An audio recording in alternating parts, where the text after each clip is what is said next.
the husband who cried on TV. But detectives didn't believe him.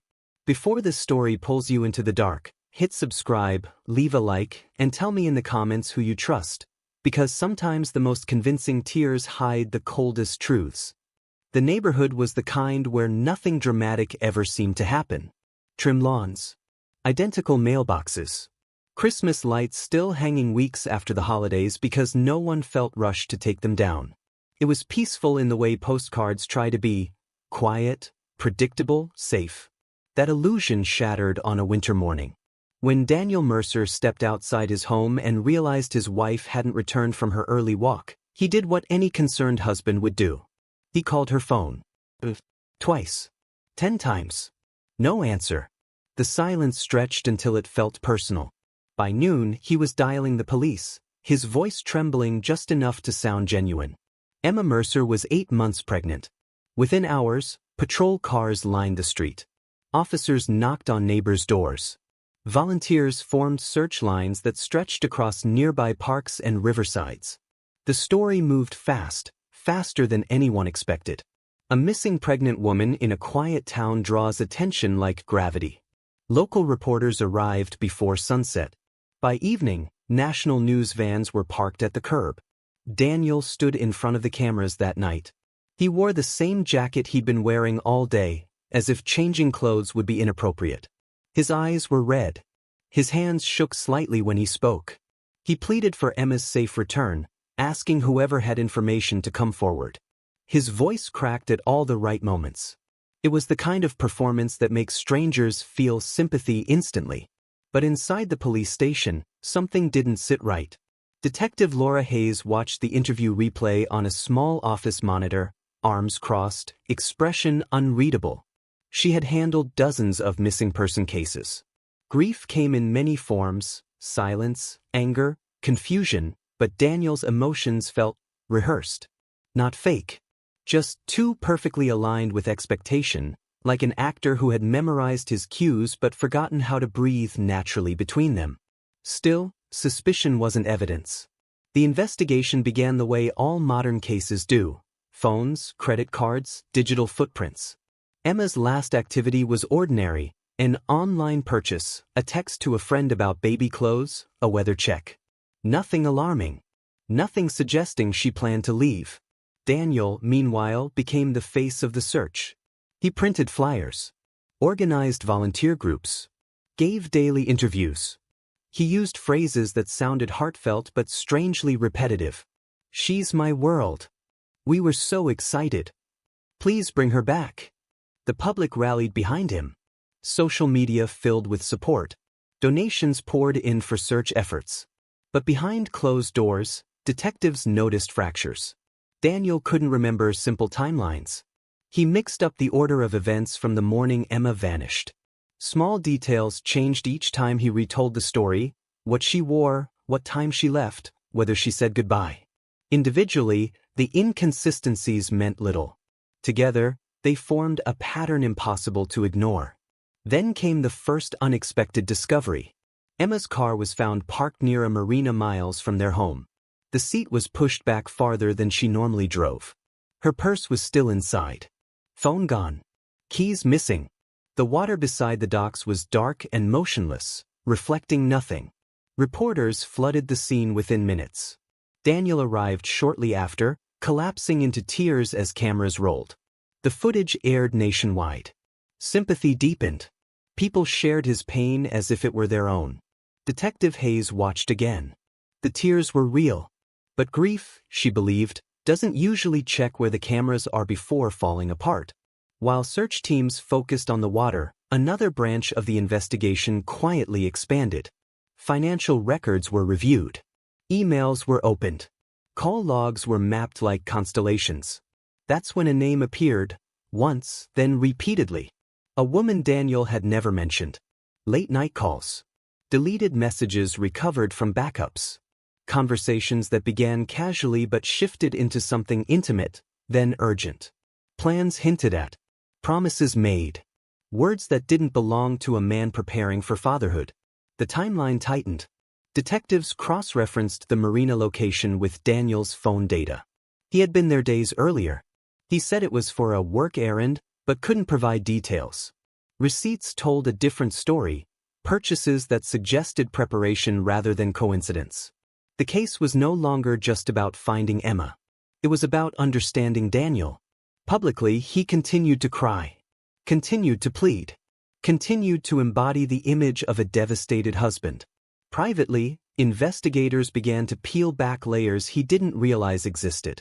And then, late one evening, a forensic analyst walked into Detective Hayes' office holding a printed transcript, lines of text recovered from a deleted email account Daniel believed no one would ever see. It wasn't just an affair. It was a life he had already started building without Emma in it.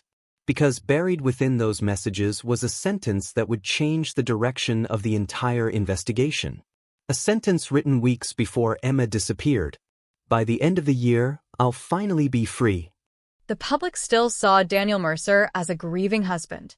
Flowers piled up outside his house. Strangers left handwritten notes tucked beneath the door. Candlelight vigils filled the evenings with soft flickers of hope. People cried for Emma, yet somehow they also cried for him. The image was powerful, a man standing alone under flashing news cameras, begging for the return of his pregnant wife. But inside the investigation room, the mood had changed. Detective Laura Hayes no longer watched Daniel's interviews for emotion. She watched for patterns. The tilt of his head when certain questions were asked. The way his gaze shifted when timelines were mentioned. The subtle pauses before he answered anything related to the marina. Grief, she believed, is chaotic. Daniel's grief was organized. Digital forensics deepened the unease. Analysts reconstructed his online history from backups he didn't know existed. Late-night searches. News articles about disappearances. Discussions in obscure forums about starting over in a new city. None of it was illegal. None of it was proof. But together, it painted a psychological portrait, one of someone preparing mentally for a future that did not include his current life. The affair became impossible to ignore. The woman's name was Claire. She lived 2 states away and believed Daniel was single. Their messages were affectionate, hopeful, filled with plans for travel and new beginnings. In one exchange, Claire asked what his holidays looked like. Daniel replied, "Quiet. No complications." It was a sentence investigators read twice, then 3 times. Complications. Emma had been 8 months pregnant. When Claire was interviewed, the shock on her face was genuine. She had never heard Emma's name, never seen a wedding photo, never suspected the existence of a family Daniel presented so convincingly to the world. Her testimony didn't accuse him directly, but it shifted the emotional weight of the case. The public narrative began to fracture. Meanwhile, volunteers searched the shoreline daily. Boats skimmed across the water in slow, deliberate paths. Divers entered the cold depths with disciplined precision. Each passing day, without answers, amplified tension. Hope didn't disappear. It thinned, stretched like fragile glass. Daniel kept appearing on television. He wore different jackets now, but said the same phrases. "I just want her home. We're staying strong. I believe she'll come back." The repetition comforted viewers. Familiar words create the illusion of truth. But investigators noticed he rarely spoke Emma's name unless prompted. He spoke about himself more than her, his feelings, his pain, his uncertainty. Subtle details. Easy to miss. Impossible to unsee once noticed. Then came the financial review. Insurance policies. Savings accounts. Recent purchases. Nothing overtly suspicious, but the timing raised eyebrows. Daniel had quietly inquired about selling assets weeks before Emma vanished. He framed it as planning for the baby, yet there were no corresponding expenses that suggested preparation for parenthood. No nursery orders. No medical equipment. Just inquiries about liquidity. Detective Hayes felt the case shifting beneath her feet. It wasn't a single piece of evidence. It was the accumulation of small truths colliding. The affair alone didn't prove anything. Financial planning alone didn't prove anything. Inconsistent timelines alone didn't prove anything. But together, they formed a structure of doubt too large to ignore. The marina returned to focus. Security cameras from nearby businesses were reviewed frame by frame. Hours of footage condensed into seconds of movement. Vehicles entering, vehicles leaving, headlights reflecting on wet pavement. Then, just past midnight 2 days before Emma disappeared, a familiar car rolled into view. Daniel's. He stepped out, looked around, and opened the trunk briefly before closing it again. No clear view of what he handled. No obvious crime. Just a presence he had failed to mention. When confronted, he said he went there to clear his head. The explanation was plausible. The omission was not. Public opinion began to divide. Some believed Daniel was a victim of circumstance, unfairly scrutinized because tragedy demands a face.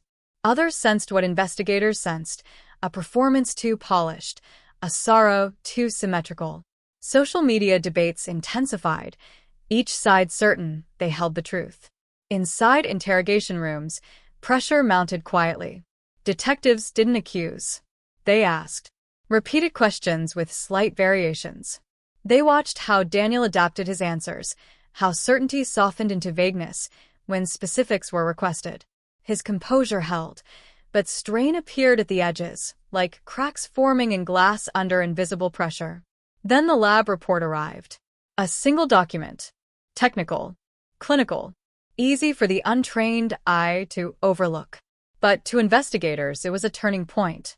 Trace evidence recovered from Daniel's vehicle didn't match his explanations of recent activity. It wasn't dramatic. It wasn't definitive. It was simply inconsistent. And inconsistencies, when stacked high enough, become gravity. Late that evening, Detective Hayes sat alone reviewing the report, the marina footage, the message transcripts. The room was silent except for the hum of fluorescent lights. Outside, the town prepared for another vigil, another night of candles, another chorus of hope. But inside that office, hope had shifted into something colder. Because the evidence no longer suggested a grieving husband surrounded by misfortune. It suggested a man surrounded by secrets. And as the final line of the lab report sank in, one realization settled heavier than all the rest. Daniel Mercer wasn't just part of the story anymore. He was becoming the center of it. By the time the third week arrived, the town no longer felt the same. The candles still burned at night, but fewer people gathered around them.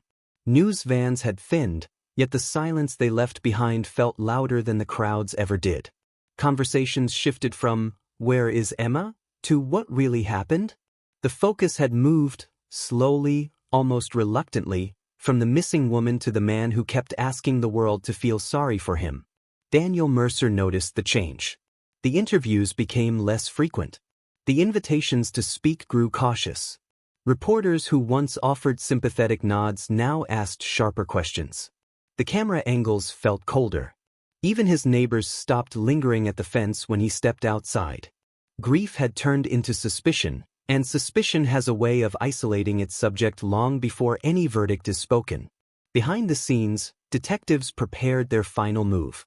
They weren't chasing a confession, they were building certainty. Phone pings, financial timelines, deleted communications, marina footage, each piece was fragile alone, but together they formed a narrative too cohesive to dismiss.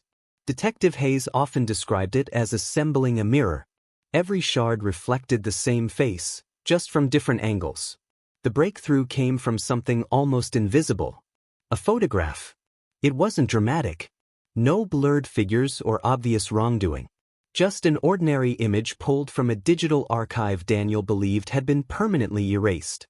In it, he stood near the marina days before Emma vanished. What mattered wasn't his presence, it was his expression. While others in similar photos smiled or looked distracted, Daniel's face was calm, distant, almost relieved. Emotion is subjective. Patterns are not. Investigators placed that photo beside footage of his televised pleas. The contrast was unsettling. On screen, he trembled. In private, he appeared composed. The difference wasn't proof of guilt, but it dismantled the emotional shield he had carefully built around himself. When authorities announced his arrest, the reaction was immediate and divided. Some expressed shock, insisting the system had turned on a grieving husband. Others felt vindicated, claiming they had sensed deception from the beginning. Social media fractured into arguments, each side armed with clips, quotes, and personal interpretations. The trial drew national attention. Courtrooms filled before sunrise. Analysts dissected every gesture. The prosecution presented timelines with clinical precision, mapping days and hours until they formed an unavoidable arc. The defense emphasized doubt, reminding jurors that suspicion is not certainty.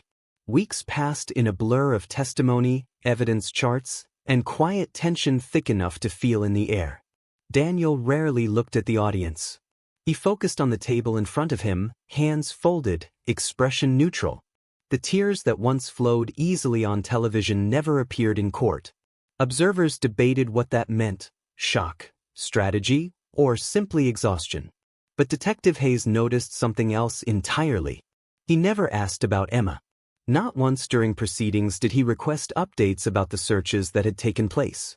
Not once did he inquire about memorials, tributes, or community efforts in her name. His silence wasn't loud, but it was consistent. And consistency, Hayes knew, can reveal more than any outburst. When the verdict arrived, the courtroom held its breath. Guilty. There was no eruption of cheers, no dramatic collapse. Just a collective exhale, relief for some, disbelief for others. Outside, cameras flashed as the world absorbed the conclusion of a story it had followed for months. Commentators labeled it one of the most debated family murder trials in recent memory. Books would be written, documentaries produced. Opinions would never fully settle. Yet the most haunting detail wasn't the verdict. It was the footage that continued to circulate online long after the trial ended. Clips of Daniel standing beneath bright studio lights, voice trembling as he begged for empathy. Viewers replayed those moments, searching for signs they might have missed. Some claimed they saw deception in his eyes. Others saw only a man breaking under pressure. But the image that lingered most wasn't from television. It was the recovered photograph, the one taken before everything unraveled. The one where no cameras demanded emotion.